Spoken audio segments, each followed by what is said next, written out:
Welcome to Trulyfit. Dr. Eryn and Vinny, thank you so much for joining the Trulyfit Podcast. Why don't you give my listeners and audience a little background as to who you are, your credentials, and what you guys do day to day in the health and wellness space? Awesome. We'll do it. Eryn, you want to go first? Ladies first. Sure. All right. I am the physician for Balanced Bodies, and I am board certified in preventative and occupational medicine.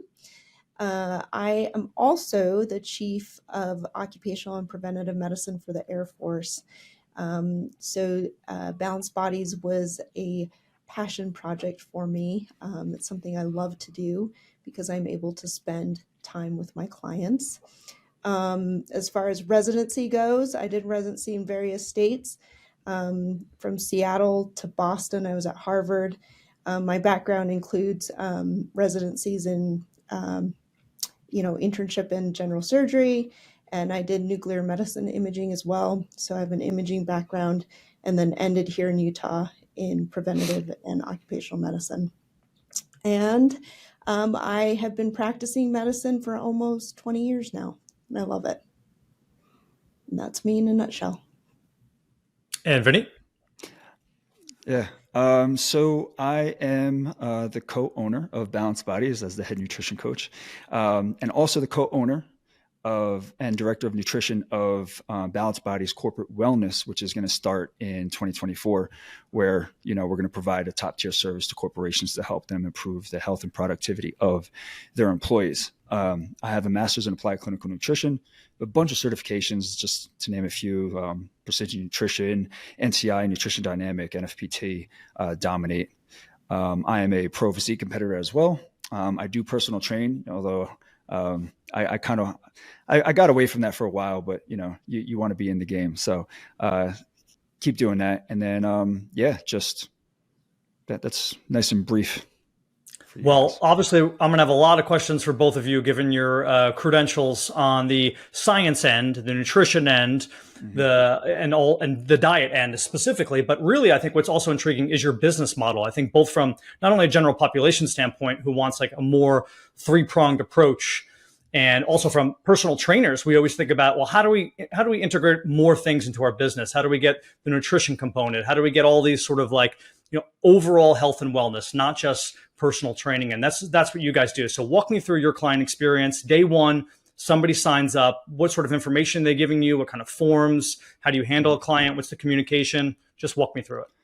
All right. So I'll take the lead here. And then Dr. Eryn, when I'm finished, she could explain what she does with like the medical consult side. But basically, if you're a potential client, like we got to have a phone call first, because we got to see if we're even a good fit together, right? I want you to be very open-minded, and I need you to be willing to try some unconventional things. If you are coming to me, obviously everything that you tried previously hasn't worked, so you need help, right? So want to make sure that you understand that we're here to help. And basically, once we have our call, go over your goals, challenges that you're facing. We see if we can actually add value. If we can, we'll offer you a spot on our team. You agree, we put you into the system. This starts the onboarding process. And this is where you give me all the information that I need to be able to create the plan based off of your preferences. During this process, you're going to have a bunch of tutorials that are going to explain like different facets of your program. You have a bunch of resources to download just to make things a little bit easier. And then our client experience coach, her name's Carrie Martinez. She works with us, and she's going to reach out to you within the first 30 minutes of signing up. Be like, yo, like save my number. And then once you fill out all the information and submit your pictures, I can have your plan ready to go within 48 hours. But this also sets off like an email sequence for you where, you get one video per day. It's like who Dr. Eryn is, who Carrie is as our client experience coach, how to check in, and like what I expect of you and what you should expect of me. Once that happens, I give you a few buffer days, to go food shopping, iron out all the wrinkles, ask me any questions, and then we get started. And once we get started, there's like constant communication. And this is part of the field that I feel like our company is so different, right? So you have weekly check-ins, which is pretty normal, right? I do video feedbacks. I don't do like emails or voice messages. I do video feedbacks. But you have daily communication with me as your nutrition coach, but you also have it with a board certified physician. And I don't know any company or any doctor really that allows text message access on a daily basis with a same hour response, right? So that's really what separates us. That's our differentiation factor, so to speak. So you have all of that going. Our CEC will also reach out to you constantly. She does random drop-in text messages to you just to make sure that you're feeling okay. And if you need anything from me or from Dr. Eryn, she also does like a tip of the week. We have a Facebook group where we have like 5 touch points out of 7 days of the week there. So all in all, you're really just being constantly supported and being held accountable. But in terms of like protocols and how I would work with that, it all depends on like your diet history. It depends on your current eating habits, because we may want to feed you up. We may really just want to establish a maintenance before we go into a deficit, or you might just be primed and ready to go into the dieting phase. But the main goal here with us is to really provide a health first body transformation, right? So we want to make sure that we prioritize your health, make sure all blood markers are on point, and that you're feeling really good. And then we can lean you out. And then the end goal is really to work up your metabolism through a metabolic capacity phase, where we keep you at the same body composition that you got to leaning out, but we just increase the amount of calories you could handle per day. So sorry for that long-winded answer, but Eryn, if you want to go into a little bit with the medical consults. Yeah, so I mentioned at the very beginning in my intro that this is a quote unquote passion project for me. And the reason I say that is because in clinical practice, in medicine, typically we don't have the luxury to spend the time that we want to with our patients often, because it's driven by how many people we see, and our schedules are hectic. And so the beauty of Balanced Bodies, and the reason I wanted to do this and felt very strongly about it, is because my training is in prevention. So preventing any chronic diseases. So with our company, I am able to spend the time that is needed and required by each and one of our clients.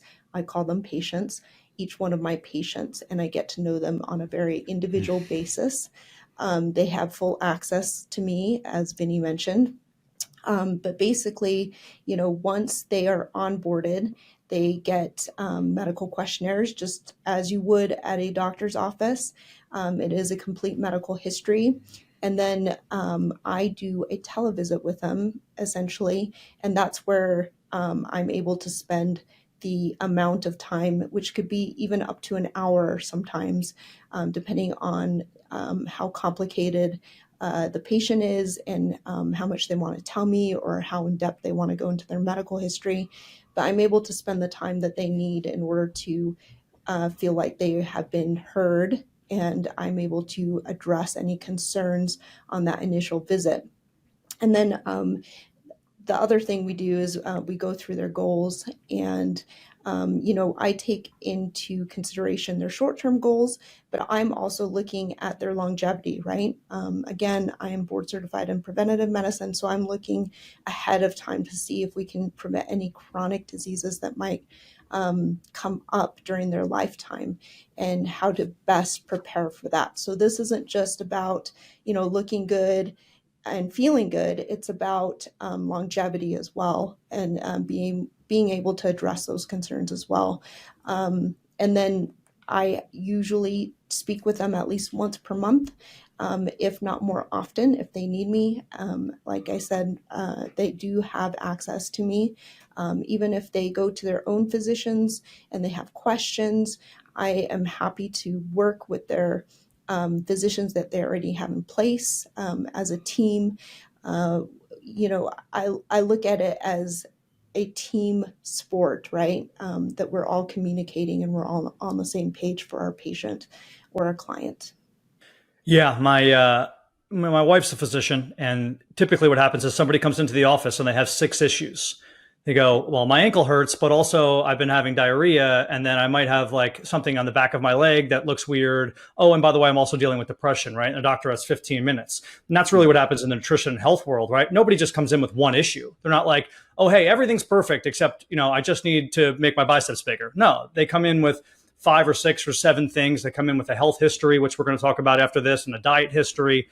So it's complicated and you need time. And then in addition to that, people need the confidence to make the right decisions. If let's say I'm out to eat and I look over the menu and I'm between 2 things, and if I can text Vinny and say, hey, should I eat this or should I eat this? That takes a lot off my shoulders, knowing that I have, somebody who's there to be able to say, oh, actually don't worry about either of them. They're both fine. Or, hey, I would stick with this given our diet plan, and give them a little bit of guidance. Exactly. Yeah, that happens a lot. It really does, especially now during this holiday season, because there's a lot of holiday events.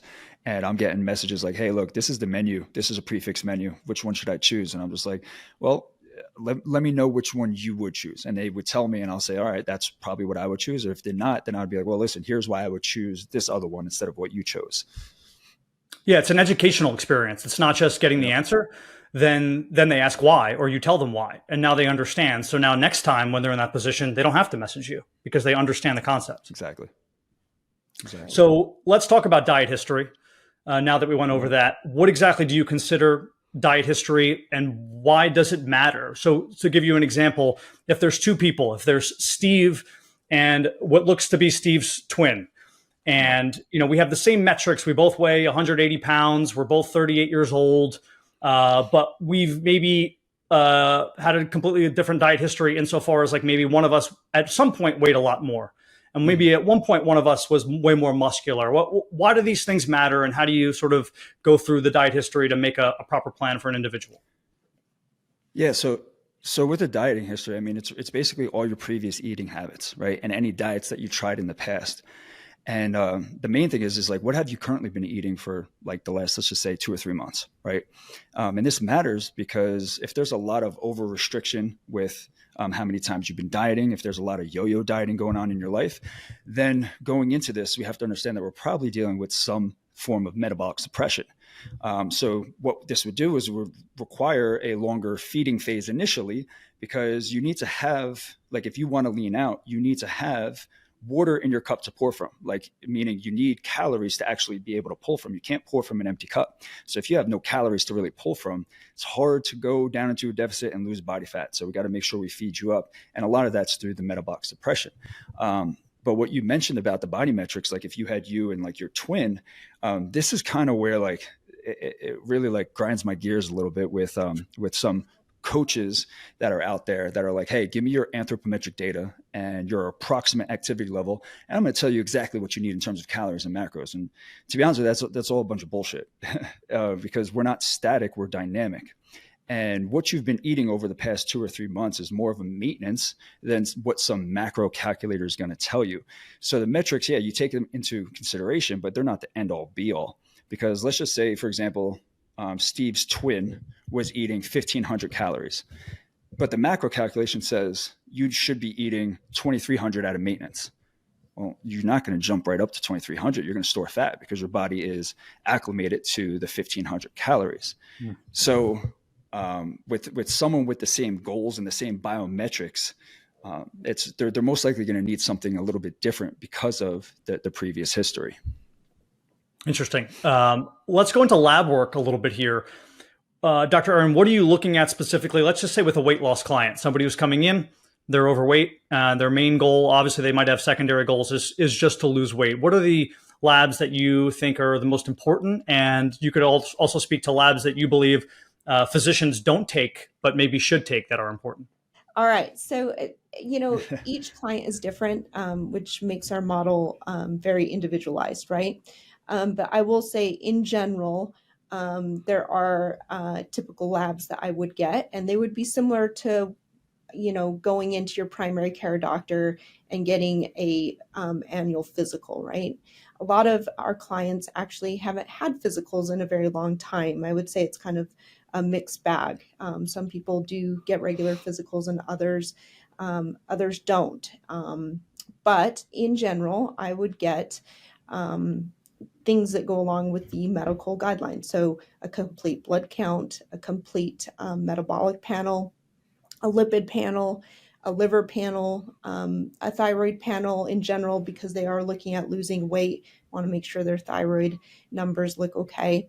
And then typically I like to get hemoglobin A1C just to make sure they're not in a pre-diabetic or diabetic range.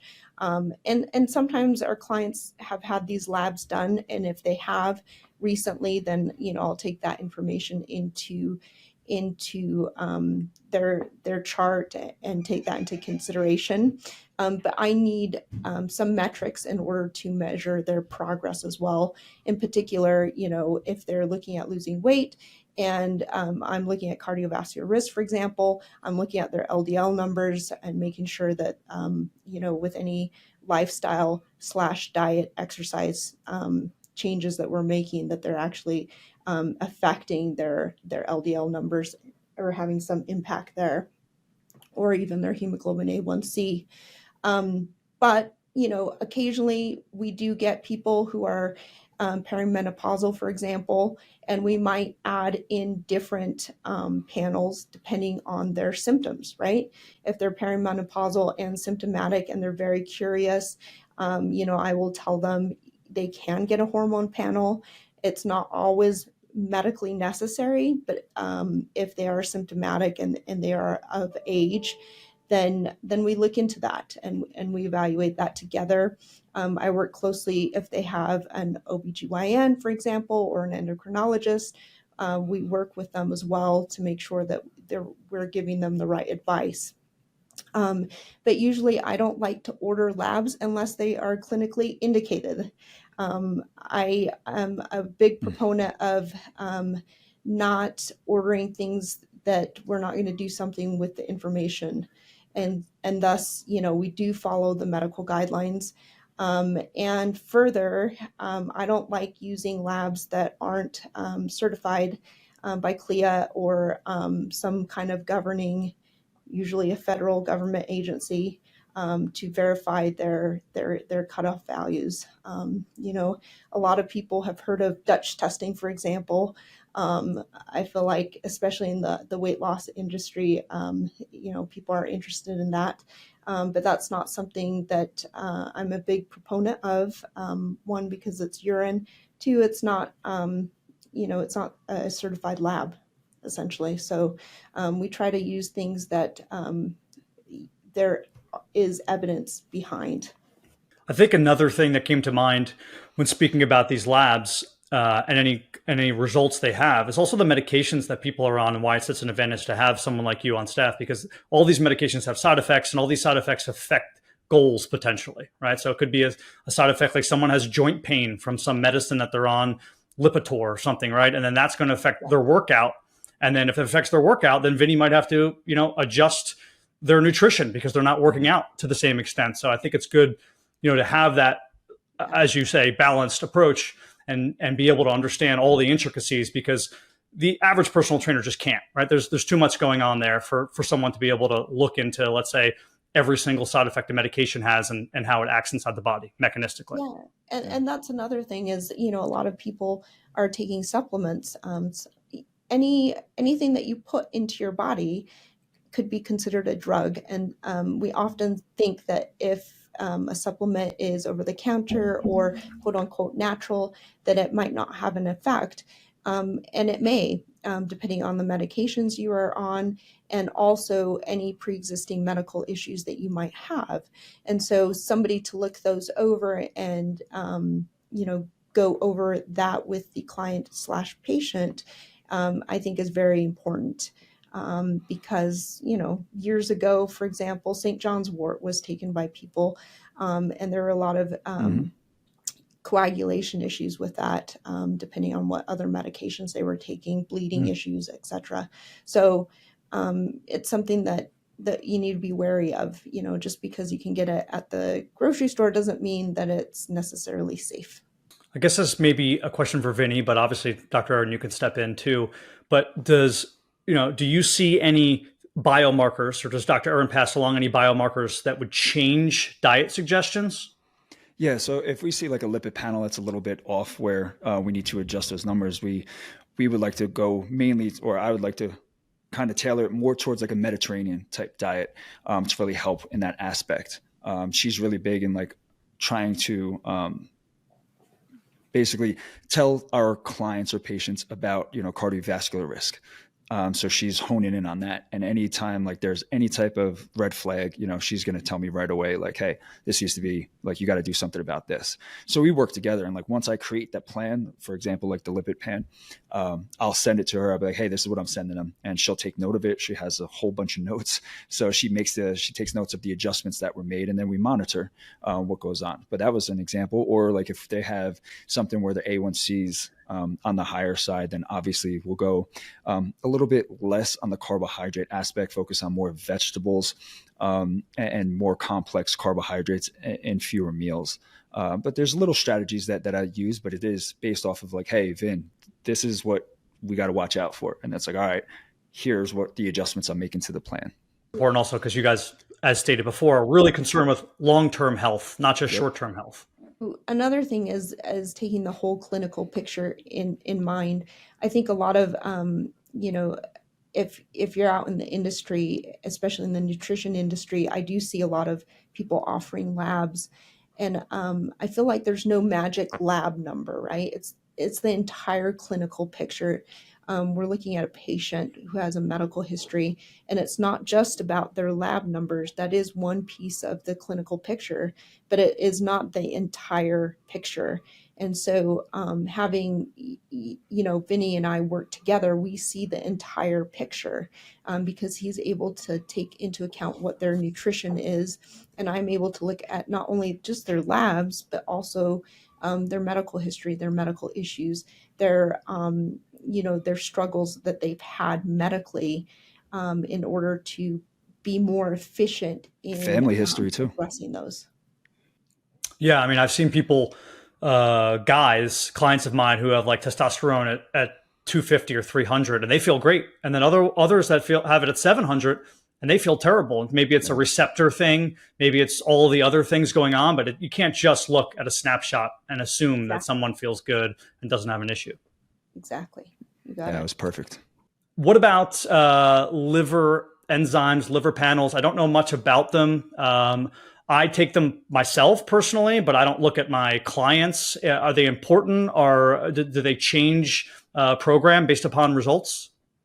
Yeah, so it depends on the particular patient, but what we're seeing more and more with the obesity rates climbing, especially in the United States, is non-alcoholic fatty liver disease, right? And that can affect one liver and can cause cirrhosis long term if it is not addressed at some point. And also the other thing we see is people having issues with alcohol intake, right? It is the second leading cause of cirrhosis after hepatitis. So there are, these are two common things that happen in the general population and something to be aware of. Now, is it used as a screening test? Not typically, but we typically get them on our clients because we do have a subset of clients that are coming to us because they want to lose weight. And so they might be at risk for non-alcoholic fatty liver disease, for example. And that needs to be addressed and treated appropriately. And obviously, if it's, if their liver numbers are high, then we get them off to a specialist. There are a lot of acronyms in the fitness and health industry. Most personal trainers and even maybe most general population now kind of knows what BMR is. But as far as EAT and NEAT and TEF, I don't think they understand exactly what that is. Can you kind of walk us through that, Vinny? And then is this all we need once we know these things? Is that the key to weight loss? Well, the BMR, your basal metabolic rate, a lot of people know who that is, especially your viewers watching your podcast or listening to your podcast. But NEAT is non-exercise activity thermogenesis. And this is really like unintentional movement that you do throughout the day. TEF is the thermic effect of food. So how much energy does it take to break down that specific food item? And we could go through the macros there. And then EAT is exercise activity thermogenesis. And that's really just intentional movement or intentional exercise and how many calories you burn. When you look at it, you want to use what we know about them to our advantage. So, for example, the most profound effect on caloric expenditure comes from BMR. Right? BMR, it's hard to really manipulate that unless you're going into suppression or a surplus, which over time can change it, but it's going to be within a range. It's not going to be a significant change. So then you go to the next one, right? So if we're doing hierarchy, it's like the BMR has the most profound effect. Then it's going to be NEAT, which is your non-exercise activity thermogenesis. And then it's actually thermic effect of food. And then comes exercise. So what you want to do is you want to focus on the areas that will have the most impact on your caloric expenditure if you're looking to lose weight. So for example, if you were looking at the thermic effect of food, well, we want to stick with a higher protein, right? So you're going to check that off. If we're looking at NEAT, you want to keep your body moving. So maybe, you'll notice like as you lean out and as you go into a deficit, your body will start to move a little bit less because you're fueling it less. And so you'll notice like sometimes you're fidgeting. If you see me now, like my legs are shaking this entire time, right? But if I'm in a deficit and I'm in competition prep, I'm not doing that, man. I'm just chilling. I'm probably falling asleep. So you want to make a conscious movement of that, right? A conscious effort to be like, hey, let me just get a little bit more moving around. And now it becomes intentional, but that will have a huge effect on basically your success with the dieting phase. When it comes to exercise, I would say you need to put forth an intentional effort with good intensity here, but you don't want to use exercise as your like go-to for burning calories because it's really not that efficient at all. So like when looking at it, does one matter more than the other? I would say it does in terms of like looking at the hierarchy. So we can't really adjust BMR, but we could adjust NEAT. So let's really focus on adjusting NEAT because it's going to have a bigger effect than adjusting exercise, so to speak. Yeah, it's really interesting. I have a bunch of questions to come from that. The first one is personal trainers are taught that BMR is like 11 times your body weight in calories. So if you're 200 pounds, it's 2,200 calories. Is that right? Or is it just, that's not it? It's a roundabout. It's the same like with any other equation. You could go on the Harris-Benedict equation.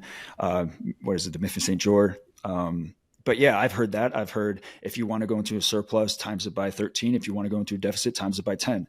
And it's like, it's different because it's like, what are you eating? Like, what have you been eating? Because that's going to adjust, your maintenance level. So, yeah, I mean, I think a good way to get a BMR, going to get a DEXA scan and then getting your BMR reading at a clinic like that would be a good idea to do. I'm going to answer for you and you tell me if this answer is right or and how you would change it.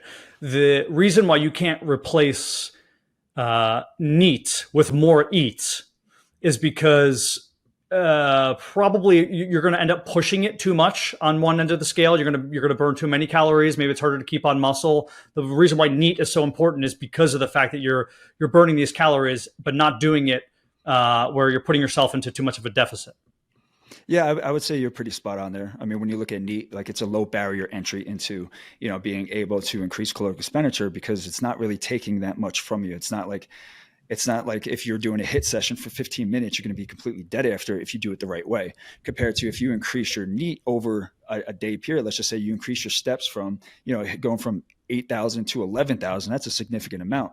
You're going to see results from that, but it's not going to be as hard to do. And you're not going to be like, oh man, like I don't want to go for a 10-minute walk compared to I don't want to do these 15 minutes, these 15 rounds of HIIT. So I think you have a very valid point there. But I think NEAT overall, I just think that because it's so unintentional where exercise is, I just think that there's so much emphasis put on the exercise aspect with like, all right, well, I ate crazy on Thanksgiving. So tomorrow morning, I'm going to do a crazy amount of cardio.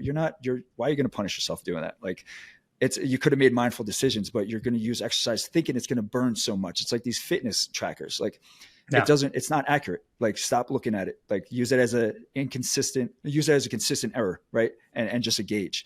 Don't put so much emphasis on trying to use exercise to burn calories. When you do exercise, like if you're doing cardio, do it for your cardiovascular health. If you're doing weight training, do it to build muscle. Don't do it going in there like I need to burn calories. No, don't do it. Use your diet to burn the calories. Use your non-exercise activity thermogenesis to help you burn the calories. I wonder if you guys have this too. Whenever I have clients who come back from vacation, they always tell me they lost weight. And they're so surprised because they didn't work out. They're like, I was on vacation for 7 days. I lost weight, being like weight loss is their goal. And they're like, I can't believe it, right? I was eating whatever I wanted, whatever. And you ask them what they did. And basically like all they did the whole vacation is move, right? Yeah. So as opposed to like, maybe they're an accountant and they sit at a desk all day. It's like, oh, what'd you do on vacation? It's like, oh, well, first I went on a tour of the Acropolis. And then I walked up this mountain and then I went here and then we went to this restaurant and we went to this downtown. I'm like, yeah, you walked for 7 straight days. Like, that's why you lost weight. Like you're usually sitting down at a desk, but they don't attribute that. They're like, yeah, but I didn't work out. I'm like, well, you did in a sense. Yeah. Yeah, and reducing stress too. But when we went to Italy, it was like I ate and drank wine almost every day. Like whatever, I'm in Italy, I'm going to do it. And I came back lighter. Now I didn't work out either, so maybe there was like a little bit of glycogen gone, maybe a little bit Sure. of loss of muscle, maybe because it was 14 days, nothing significant. But like you expected, what you ate and what you drank should have amounted to a surplus. But we walked everywhere. So and that was the key. It was just moving. Like you look at these blue zones, right? These blue zones are filled with people who just walk everywhere, right? It's huge in terms of overall health and sustainability with attaining results through a dieting phase. Yeah. Not to mention, I think Dr. Eryn was just hitting on it, sort of the mental health aspect and just being out in the sun, which most people aren't on a day-to-day basis. Let's go over some fun, repeated things that clients say in the industry all the time. I'm going to pretend that I'm one of your clients because I'm sure this happens to you on a day-to-day basis. And I just opened up TikTok, and now of course, whatever they say on TikTok is true. And I come to you guys and I say, well, Vinny, you have me doing cardio. I thought cardio was bad. How do you respond to that? I'm going to say, well, can you explain why cardio is bad? Because they said it on TikTok. Oh, okay. Well, did they explain it to you? They said because you can't build any muscle if you do cardio. Okay. Well, once again, cardio, you're not going to burn crazy amounts of calories, number one. Number two, unless you're doing marathons and stuff like that. But I'm going to say cardio is not bad. Cardio is actually really, really beneficial for cardiovascular reasons. Now, an extensive amount is going to sooner or later be bad for you. Yes.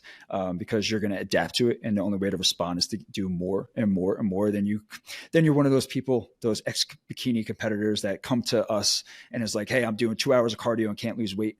And I'm like, well, yeah, we're going to take that down. Right. There shouldn't be so much emphasis put on, cardio to lose body fat. And I think it's just a tool and it's not a necessity, but it's not bad for you. Like I said, it has amazing cardiovascular benefits. And I think Eryn might be able to touch a little bit more on that as well. Yeah, I agree 100%, right? It does help with heart health, something that we don't often can see visually, right? When we look in the mirror, except for potentially if there's some weight loss with that. But I think the dose is the poison, right? So too much is too bad. You have to have a balance, you do have to get some cardio in, but you don't want to go to the extreme either.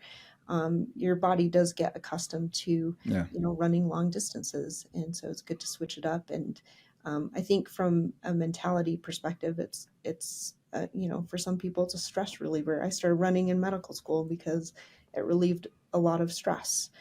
So there are multiple facets of benefits, not only just for cardiovascular health, but also for mental well-being. Yeah, and this is coming from someone who absolutely loves like Dr. Eryn loves cardio, and I don't. So we're two completely ends of the spectrum here, and she's telling you like too much is not good. So yeah. I'll add a third component here that wasn't mentioned. There's like a cognitive benefit too. For everyone's different, but if I lift as opposed to just do cardio, I feel more cognitively firing when I do cardio. So for me, cardio is just kickboxing. But when I kickbox, when I'm done with it, I feel like my mind is sharper for whatever reason. I don't know exactly the mechanistic reason why, but could be dopamine, could be some other thing. But I do feel like my mind is sharper. Yeah. But I will say, like, if someone says, hey, cardio is bad, I would want to know their explanation. And then I would give them the exact answer that I just gave you. And if they feel good doing it too, like we have clients who absolutely love cardio, and I'm like, you're doing a little bit too much, but it's their love. It's what they want to do. We're going to keep it in. We'll make it work. Girls have to lift heavy. That's what I read on TikTok. Is that true? Eryn, go get after this one. I love this question. Mostly because I'm a female. I really hate that there's a sex distinction. I think everyone should lift heavy, right? Or as much as you can, as much as your capacity allows, if you are injury free. I think from a medical perspective, resistance training is so very important. It helps in longevity, in both sexes, not only in females, but in males as well. In fact, one of the tests that geriatricians do as you age is the chair test, right? So they have you sit in a chair when you're older, and they have you get up out of the chair, which is basically half squat. And if you cannot do that, that actually correlates with a higher mortality risk. So people who are stronger and who resistance train are able to handle activities like this, especially as they age. And it becomes very important. One of the biggest risks for mortality are hip fractures and falls. And so if we can avoid that by being stronger, then why not do that? Why not do that in your youth and continue doing that as you age? I think it's very, very important. I, thank goodness, had a trainer early on who told me that it didn't matter if I was a female, that I needed to lift to my full capacity. And that's what I did. And that's how I trained ever since. I think it's very important. Yeah. And to take just a little avenue off of that. So when you go when you're lifting weights, it should be to get stronger. It should be to build muscle, right? So if you're going in there using lightweight and you're not getting anywhere near failure, you're wasting your time. Like, yeah, it's a little bit of movement, but so what, right? Like you're not gonna benefit from it. So the whole point is to add enough stimulus to be able to cause the response in your body to either grow or get stronger, because that's the whole point of you lifting weights. Totally. And just to add to those points for anyone who, might be confused, Dr. Eryn used the term capacity. Vinny used the term, lifting towards failure. Doesn't mean you have to go into the gym and do sets of 2 and 3, right? So if Vinny normally chest presses 80-pound dumbbells, but he feels like grabbing 50s and doing double the amount of reps and slowing down the negative repetition, the eccentric, and really wearing his muscles out through time under tension, he could still do the right things to become stronger, right? You don't always have to do low reps, but you do need to challenge your muscles so that you wear them out so that they grow back stronger. Yeah, that's a perfect example, because when people go away on vacations or they're staying at a hotel, you might have a hotel gym, but they have like light dumbbells. They're not going to go up to hundreds or whatever, right? They might go up to maximum 50s. And if you're a man who trains a lot, you could still get a hell of a workout with that, as long as you bring that rep range too close to failure, right? And like you said, you can add techniques in there, drop sets, rest pause sets. You could do slow eccentrics, or 4 seconds down, 4 seconds up, like really, really slow, concentrated reps, and still get there. So yeah, I think that was a great point. 1 gram of protein per pound of body weight. That apparently is the key number for everybody. I read it on TikTok. Tell me why that's right or wrong. I would say you're wrong there. It's funny because last month I like going into TikTok and going onto the lives for the people that are like, give me your body statistics and I'll give you your calories. And this guy, he had one person say, hey, like, I'm a 300-pound male, I have this, that, and he was like, yeah, you're gonna have 300 grams of protein, you're gonna do, and I'm like, whoa. I'm like, this guy seems to be a little bit on the obese side. You're going to give him 300 grams of protein. You don't even know how much he was eating previously. So why is he going to jump right up to 300 grams of protein? Like, you shouldn't, like, it's not based off of the 1 pound per weight, like per gram. It shouldn't be that, because if you have someone who is 180 pounds and they normally are eating, let's just say 100 grams of protein per day, you're not going to bump them up to 180. There's going to be a lot of digestion issues. There's going to be a lot of GI distress there to try to break down that. The body's not used to it. So you could work them up over time to get to there. But if they're not eating that amount, there's no way like to do that. And to be honest with you, I eat more protein than my 1 gram per pound. I'm 205 pounds. I eat about 230 grams of protein. I just like protein. So I think that's just a number that is thrown out there. It's a rule of thumb for people who maybe are just starting off, and it's a good way to get them to eat more protein, especially if they're on the heavier side. So, but I wouldn't take it for it to be written in stone. Don't eat after 6 p.m. Either one of you can take this. This is an arbitrary number.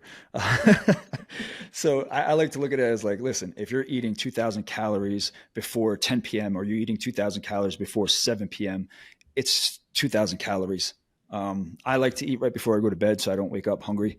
It helps me sleep a little bit better. Some people get, issues eating right before bed. Some people really feel better stopping before 6, whatever. It's not a rule. It shouldn't be a rule. It's an arbitrary number that someone threw out there to say you're less active, so you're going to store all of that. If you eat 2,000 calories for the day, whether that's before 10 p.m. or 4 p.m., you literally it's 2,000 calories for the 24 hours. So Eryn, I don't know if you want to touch on that. I think looking at sleep quality, depending on if you don't have acid reflux or anything like that, again, clinical picture comes into mind here.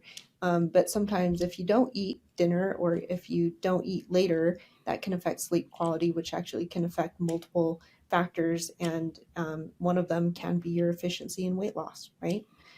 So I think making rules, hard and fast rules like this, usually are terrible. Each person is different, and you need to look at the whole picture. There's always the clients that just turned 40 or are over 40 and they go, hey man, it's different now. You don't understand. I'm over 40. There's no way I can lose weight. How do you respond? I love this question. Eryn, go ahead. You're over 40. Go get this. So I can speak personally, and also I can speak to what I've seen in my clinical experience. So a lot of people, in particular females, will complain about perimenopause or menopause. And there are hormone changes as we age. Estrogen obviously falls, but I feel like a lot of people just are quick to blame their hormones for their weight gain, for example. But I think we need to ask ourselves is how much does that actually contribute to weight gain? How much does that fall in estrogen contribute? And, looking at studies, for example, in a 2005 Cochrane review, they found that these falls in estrogen really didn't affect a woman's weight. And I also find it interesting from an observational standpoint that women who experience early ovarian failure don't seem to have a different weight problem as compared to their age-matched controls. In the Women's Health Initiative, they found that women may experience some body composition changes, but the weight gained was very, very modest. So it was maybe 2 to 4 pounds. I think the important part is to continue to be active and to resistance train. Again, for not only your body composition currently, but for longevity reasons, right? To continue to stay active for cardiovascular health and also for strength as you age. And I think blaming your age is a poor scapegoat for that. Yeah, I like to go at it with saying your priorities shift. So when you're in your 20s, you're in college, your main priority is vanity, right? You're training to look good, and you could get away with stuff because you're extremely active and you're trying to be that way. When you get older, you start getting a family, you get a career. It's like those priorities shift, and you're spending less mental energy, and you're spending less time actually focusing on your body composition than you did in your 20s. So it's not so much that you got older. I just feel like over time, your priorities shift. So like Dr. Eryn said, stay active, keep it going. Don't slow it down. And if you realize that you did slow it down, get it back up, I mean, I got my pro card. Lastly here. Oh, sorry, go ahead. You can go. You can keep going. I was going to say, I got my pro card in bikini competitions at 40. So, it can be done. You can stay active and you can have that body composition that you desire. And it's a great point too, Vinny, that you made before that, saying, are you really analyzing what your life has been like the last 5 years? Yeah, maybe you're, 41 now, and you think that's the reason, but really it's because you sit down all day long and you don't do much and you have a glass of wine every night and you're just blaming it on age. Yeah, maybe you could also do that at 21 and recover faster. No one's denying that. But that means you need to work a little bit harder. as you get older. It doesn't mean it can't be done. It just means you need to be a little bit more conscious of what you eat and how you train. Hence the reason you hire professionals to help you out. Exactly. What about people who are obsessed with the daily metrics? They're always looking at their steps, the 10K steps. They have really a tough time not stepping on the scale every morning, even though they know they shouldn't be doing that. How do you help clients get off of this path? And do you handle those metrics? Do you make sure that they don't do it as much? Do you cold turkey rip them from them? How do you deal with people who are obsessed with these things? I want you to weigh yourself every day. And the reason why is like a lot of people that come to me are afraid of the scale. So I want to bring it to their attention, to their forefront and say, look, we're going to watch the fluctuations throughout the week. So then you could just start to appreciate those fluctuations throughout the week. I want you to track this all the time because I want you to see how unique your body is. It's not linear. When we lose weight, it's going to fluctuate.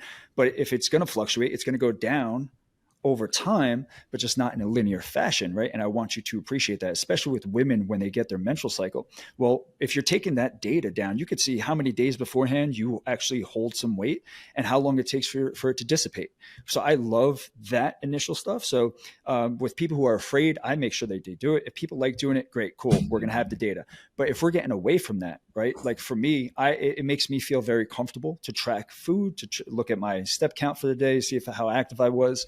I'm more lenient now, thanks to Dr. Eryn. But I would say if someone's really doing that, we need to get to the point to where it becomes a habit that we're hitting that stuff all the time. So then you could spend less time worrying about whether you're doing it or not. So for example, with your scale weight, if you're like, I don't want to weigh myself every day, but I'm so obsessed over it.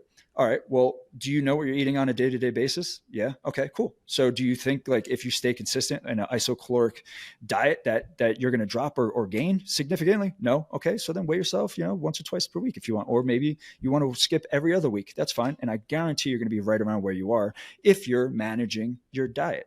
So I think, like I said, it's a catch-22 because you get the obsessiveness. Me personally, I can appreciate this obsessiveness. So I'm like looking at it from that perspective. Dr. Eryn can touch on it from the other perspective. But I also think like in order for you to go off, it's like intuitive eating. You don't really intuitive eat. Like you can't just diet down on intuitive eating. Intuitive eating got you to where you are, but you got to know food awareness. You got to know how to structure a plan. You got to know this stuff first.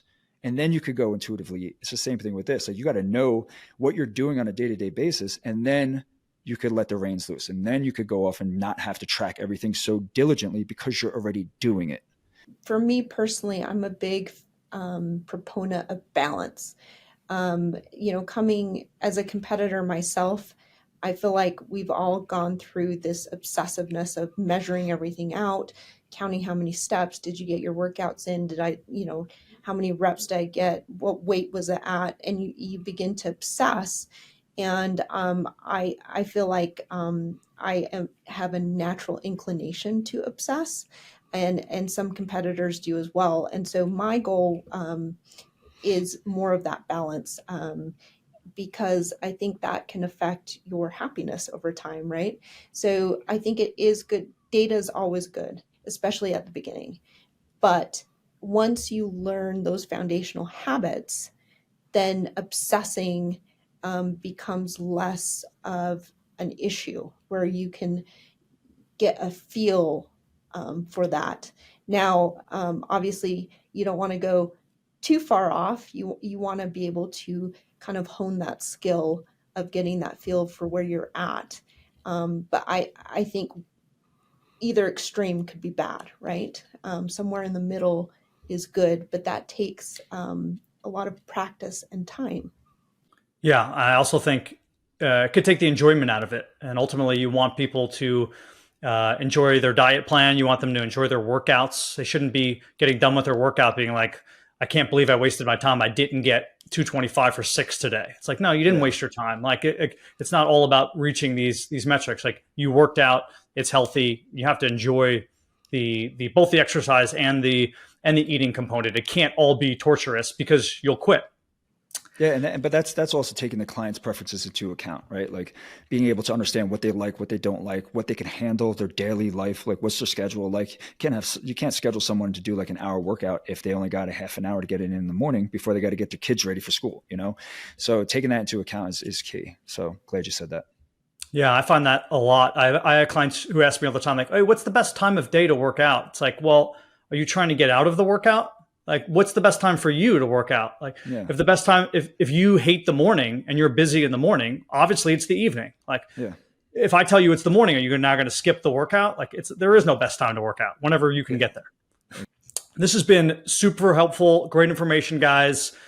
Tell my audience where they can find more about you individually, more about Balanced Bodies, anywhere you want to direct them to. So yeah, we have a website. It's balancedbodies.io. So you could go there, you could check that out. We got a bunch of transformations on there, some testimonials, all that stuff. Our Instagram is our main form of content. So that's Vinny Russo _Balanced Bodies, and that's Dr. Eryn _Balanced Bodies.